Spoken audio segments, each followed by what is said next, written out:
Hello दोस्तों, आज मैं सुनाने जा रही हूँ एक्स्ट्राऑर्डिनरी अटॉर्नी वू के एपिसोड 4 की मजेदार कहानी। एक नया केस और हमारे वू का नया कारनामा। पर उससे पहले अगर आपने पिछले एपिसोड्स नहीं देखे हैं तो प्लीज हमारे चैनल के इरिजिस्टिबल कोरियन सीरीज की प्लेलिस्ट को जरूर विजिट करें और उनका लिंक मैं डिस्क्रिप्शन बॉक्स और आई बटन पर दे दूंगी। कहानी कुछ इस तरह से शुरू होती है। दो बहुत ही अमीर दिखने वाले इंसान कोरिया के एक छोटे से गांव में आते हैं और अपने भाई के घर पहुंचते हैं। कुछ खास बात का इशारा कर वो अपने छोटे भाई को एक रूम में ले जाते हैं। भाई का नाम ग्वान शान है। शान को उसके दोनों भाई बताते हैं कि ऑफिशियल कागजात के हिसाब से तीनों भाइयों में पिताजी के चावल के खेतों का बंटवारा होना चाहिए और ये होगा कुछ ऐसे कि बड़े को 50%, मछली को 30% और छोटे को 20% मिलना चाहिए। अब चूंकि ये दोनों भाई ज्यादा पढ़े लिखे और ज्यादा पैसे वाले थे, गाँव में रहने वाले भाई को कोरियन इनहेरिटेंस लॉ का हवाला देकर बेवकूफ बनाने की कोशिश करते हैं कि बड़े को दूसरे से ज्यादा और दूसरे को तीसरे से ज्यादा हिस्सा मिलने का क्लॉज है। ग्वांग के इस कानून के सही होने की बात पर बड़ा भाई उसे डांटते हुए कहता है कि वो कोरिया के एक बड़े लॉयर से पूछ कर आया है और इस तरह छोटा भाई को बगैर किसी को पूछने का टाइम दिए सिग्नेचर करवा लेते हैं। पिताजी के मौत के इमोशंस का बहाना दे कर जाते हैं छोटे के साथ छलावा। यहाँ एक छोटी पर हमारे घरों की प्रासंगिक बात होती है। उसकी वाइफ उसके हाथ में मुहर देना ही नहीं चाहती और ग्वान को खींच के लेना पड़ता है। दूसरी तरफ लास्ट एपिसोड में अपने ऑटिस्टिक क्लाइंट की मदद ना कर पाने वाली वू रिजाइन कर अपने पिता के रेस्टोरेंट में उन्हें हेल्प कर रही और ऑफिस में जूनहो और सुयन उसकी अच्छाई और भोलापन मिस कर रहे हैं। तभी वू के पिता के रेस्टोरेंट में वू की बेस्ट फ्रेंड गुर्रामी भी आ जाती है और नाश्ते की टेबल पर बताती है कि उसके पिता यानी ग्वांग के नाम उसके दादाजी ने 4 एकड़ जमीन कर दी जो पहले चावल के खेत थे। इसलिए पिता के दोनों भाइयों ने जो शहर में रहते थे और दादा को देखने भी नहीं आते, इस पर उन दोनों ने कभी ध्यान नहीं दिया। लेकिन अचानक से हो रहे डेवलपमेंट प्रोजेक्ट्स की वजह से उस जमीन की कीमत 10 अरब वॉन हो चुकी है। तो एकदम से ही दोनों भाइयों ने दादाजी के इमोशंस और कोरियन इनहेरिटेंस लॉ के हवाले से जमीन को 3 हिस्सों में बांटकर धोखाधड़ी की, क्योंकि 10 अरब में 2.26 अरब वॉन का टैक्स होगा जो पे करने की जिम्मेदारी छोटे भाई को दे दी, जबकि 10 अरब में उनका 20% सिर्फ 2 अरब वॉन का ही है। यानी 2 अरब वॉन तो मिलेंगे नहीं बल्कि 26 करोड़ वॉन अलग ही भरने पड़ेंगे। वू के पिता के ये पूछने पर कि ऐसे इलीगल कॉन्ट्रैक्ट पर तुम्हारे पिता ने साइन क्यों किया, तो गुर्रामी उन्हें बताती है क्योंकि उसके पिता पेशे से फार्मर है और सीधे साधे हैं और बड़े पिताजी 12 साल बड़े हैं, इसलिए उनकी बात का इनकार नहीं करते। और मेरे पिता के कम पढ़े लिखे होने की वजह से उन्हें ये लगता है कि हम किसी अटॉर्नी को नहीं जानते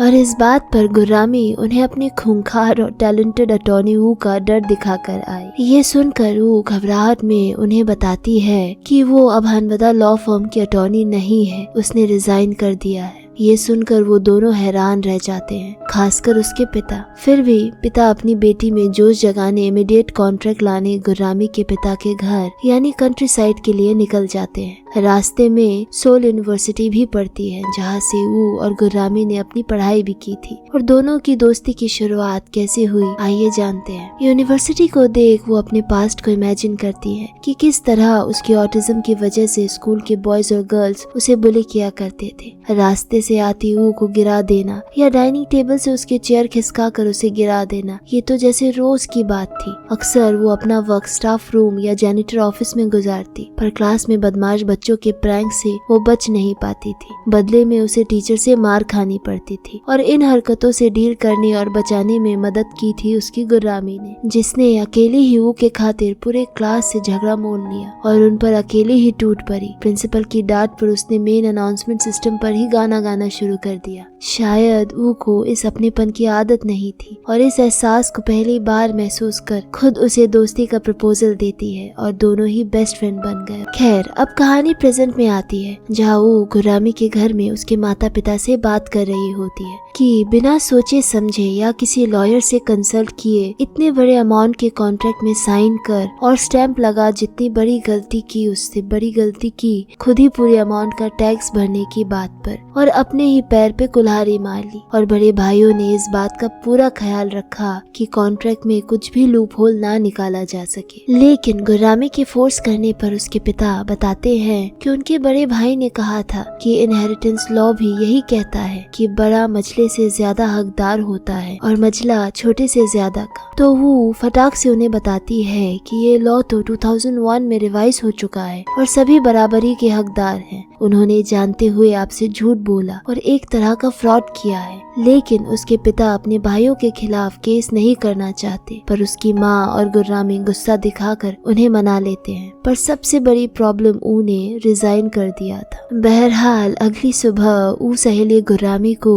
अटॉर्नी जुंग के पास हनबदा लॉ फर्म भेजती है कॉन्ट्रैक्ट के पेपर के साथ, पर उनके केबिन में कोई नहीं होता, इसलिए वो ली जुनहो के पास जाती है ऊ के गाइड करने पर तब तक अटॉर्नी जंग भी वहाँ आ जाते हैं। तो अटॉर्नी जंग उन्हें अपनी केबिन में ले जाते हैं, पर थोड़ी देर में ऊ के पास गुर्रामी का फोन आता है कि अटॉर्नी जंग उसका केस लेने से इनकार कर रहे हैं क्योंकि कॉन्ट्रैक्ट फ्रॉड के इंटेंशन से झूठ बोलकर साइन करवाया गया है। पर ये झूठ बोला गया, इसका क्या प्रूफ है, क्या है कोई गवाह? इस बात पे ऊ के पास कोई जवाब नहीं होता है और फटाफट रेस्टोरेंट छोड़कर हनबदा लॉ फर्म की ओर भागती है। दूसरी तरफ वो की दोस्त गुर्रामी इन सभी अटॉर्नीज के साथ बैठकर लंच करती है, जहाँ वो अटॉर्नी जितना सोफिस्टिकेटेड बिहेव तो नहीं करती और वो के झगड़ालू दुश्मन मिनू उसका क्रश बन जाता है। तब तक वो भी यहाँ पहुँच जाती है। जो उसे साफ इनकार कर देता है कि वो केस नहीं लड़ेगा और ना ही हनबदा के दूसरे अटॉर्नी। ये केस वो खुद लड़ेगी क्योंकि उसका रेजिग्नेशन अटॉर्नी जंग ने ऊपर प्रोसेस कभी किया ही नहीं और अपने डेस्क में ही ऑन होल्ड रखा है और उसके लिए वो एक छुट्टी पर है, जिससे सुन जुनहो तो बहुत खुश हो जाता है।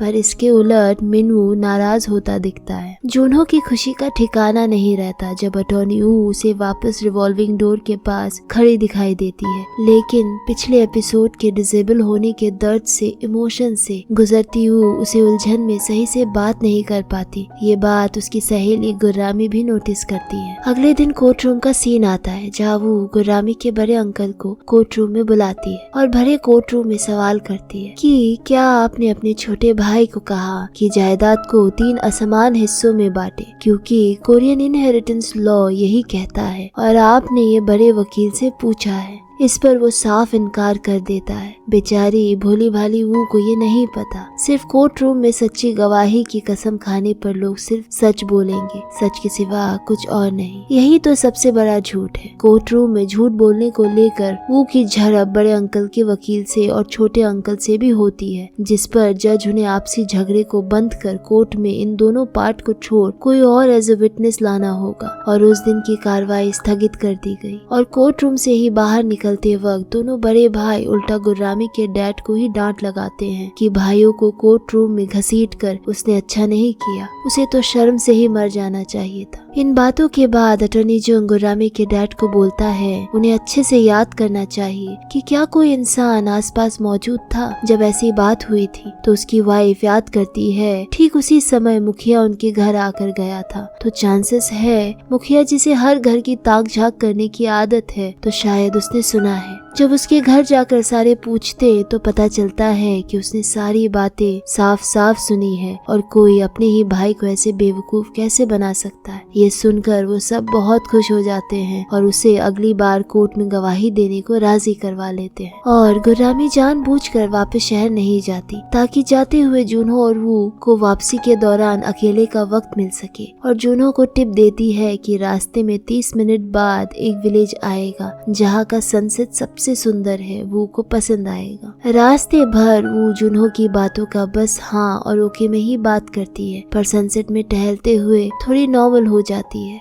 और दोनों सनसेट पर खूबसूरत सी शाम में प्यारी बातें करते हैं। साथ ही साथ जुनहो पिछले एपिसोड में उसकी फ्रेंड के द्वारा वो को जुनहो की चैरिटी केस समझने के लिए माफी मांगता है और उसे अटॉर्नी का काम ना छोड़ने की रिक्वेस्ट करता है। यहाँ हमें वो के इमोशंस का पता चलता है कि वो अटॉर्नी बनना चाहती थी अपने सिर से सिर्फ ऑटिस्टिक होने की टैग को हटाने के लिए, पर बन जाने के बावजूद अब भी वो एक ऑटिस्टिक अटॉर्नी है, ना कि अटॉर्नी हूँ। मैं जिसके साथ रहूंगी वो जिंदगी भर हारता ही रहेगा मेरी वजह से, जैसे कि मेरे पापा, इसलिए लोगों के लिए अच्छा है कि मैं उनसे दूर ही रहूं। पर जूनहो उसे बीच में रोकते हुए कहता है कि चाहे कुछ भी हो, उसकी दिली ख्वाहिश है कि वो दोनों एक ही साइड रहे, चाहे बाकी दुनिया दूसरी तरफ हो। ये वाकई बहुत इमोशनल और दिल छू लेने वाला दृश्य था। पर दूसरी तरफ ऑफिस में वू के खिलाफ एक शख्स भड़का हुआ था, जो अटॉर्नी जुंग के पास जाकर शिकायत करता है कि ये कैसी इक्वालिटी है जहाँ वू के रेजिग्नेशन को आगे नहीं बढ़ाया गया और उसके एब्सेंस को छुट्टी की तरह कंसिडर किया जा रहा है। पहले तो मैंने कुछ नहीं कहा, पर वो अपनी मर्जी से केस चुनती है और अपनी मर्जी से ही ऑफिस आती जाती है। पर हमें शौक देते हुए अटॉर्नी जुंग उल्टे मिन्हो को ही फटकार लगाते हैं कि वो अपना काम हम सबसे बेहतर कर रही है। लॉ की जो पकड़ और महारत उसे हासिल है, वो हनबदा के 14 साल से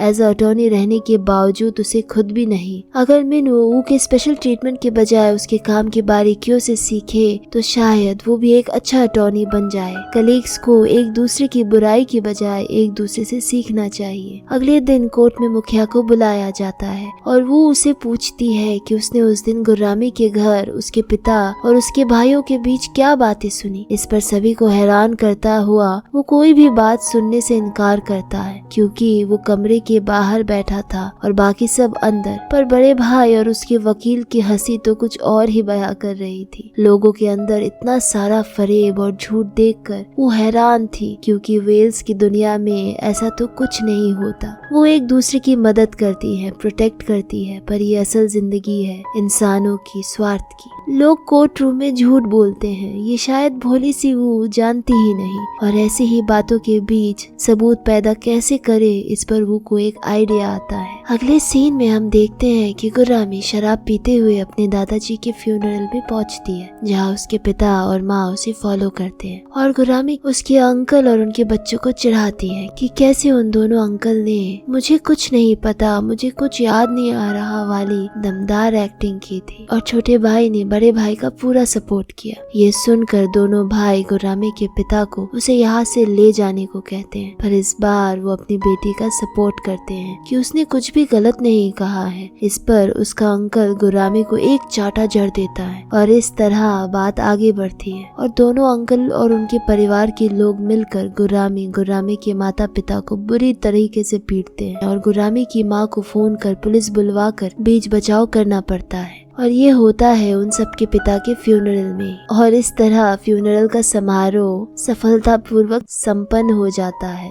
और दादाजी की आत्मा को शांति मिल जाती है। फाइनल जजमेंट आने के दिन ही जज ये नोटिस करती है कि दोनों बाप बेटी को बुरी तरह से चोटें आई हैं। पूछने पर वो उनकी अटॉर्नी बताती है कि दोनों अंकल ने, जो कि डिफेंडेंट है, उन्होंने प्लेंटिफ यानी गुर्रामी और उसके पिता को बुरी तरह से पीटा, जिसका रिटन स्टेटमेंट और मेडिकल रिपोर्ट भी वो जज को सबमिट करती है और साथ ही पुलिस कॉल रिकॉर्डिंग भी है। बीच में ही डिफेंडेंट का वकील वो को याद दिलाता है कि ये केस दादाजी के जायदाद के बंटवारे का है, ना कि किसने किसको पीटा। अब वो अपनी आखिरी बाजी चलती है कि कोरियन सिविल लॉ के हिसाब से एक ऐसी सिचुएशन जिसमें गिफ्ट देने वाले को या उसके परिवार को अगर गिफ्ट रिसीव करने वाला किसी तरह का हार्म पहुंचाए, तो गिफ्ट देने वाला अपने गिफ्ट को इमीडिएट इफेक्ट के साथ लीगली कैंसिल कर सकता है। आर्टिकल 556 पैरा 1 ऐसा ही कहता है। यहाँ गिफ्ट देने वाला है गुर्रामी के पिता, जिनके नाम की ये जमीन थी, और रिसीव करने वाला है उसके दोनों बड़े अंकल। डिफेंडेंट का वकील पूछता है कि कहीं ऐसा तो नहीं कि कॉन्ट्रैक्ट कैंसिल करने के लिए आपके क्लाइंट ने ही उन्हें उकसाया था, जिस पर वो स्ट्रांगली वही सवाल पूछती है जो कभी उसने उसे पूछा था कि क्या ये साबित करने के लिए आपके पास कोई सबूत है। और इस पर वकील की बोलती बंद हो जाती है और वो की स्मार्टनेस देख अटॉर्नी जुंग और मिन्हो भी मुस्कुरा उठते हैं और गुर्रामी और उसके माँ के एक्सप्रेशन देख के पता चलता है कि ये प्लानिंग थी जो वो ने ही सजेस्ट किया था,